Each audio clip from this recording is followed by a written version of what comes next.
The motel for a clinic setup alone raises red flags. Hence, the suspect's modus operandi was a no-brainer for the cops, who easily set up a trap, which the fake dentist easily fell for and is now in custody.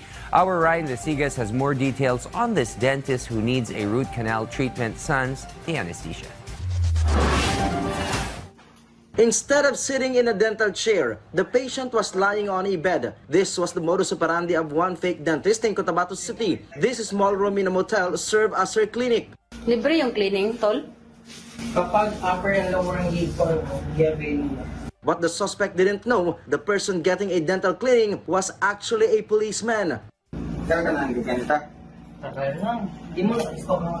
When the right time came, other members of the PNP Anti-Cybercrime Group entered and placed her under arrest. The suspect's modus was exposed after she got caught offering dental services online during cyber patrolling.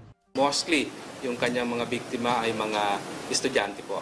In fact, itong latest operation natin, doon sinagawa sa isang motel.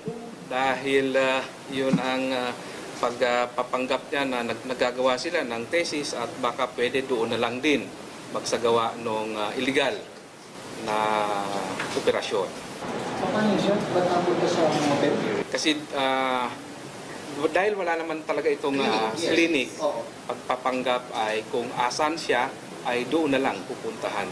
According to PNP Anti-Cybercrime Group Director Police Brigadier General Bernard Yang, the suspect managed to easily deceive people with an irresistible offer of 1,000 pesos for braces with free cleaning thrown in occasionally. But the offer comes with great risk because the suspect is just a student moonlighting without any license as a dentist. Meron na pong namatay doon sa area na yon dahil sa nagkaroon ng tetanus yung biktima. Opo. So, ito kasi, itong nahuli natin, in-order niya lang din online yung mga kinakabit niya. The ACG admits that cases of blatantly illegal online dental services offers are on the rise. The official reminds the public to be vigilant and not easily fall for cheap services offered online, especially when health and safety are at stake. Ryan Lesigas from the National TV Network for a new and better Philippines, Camp Crame.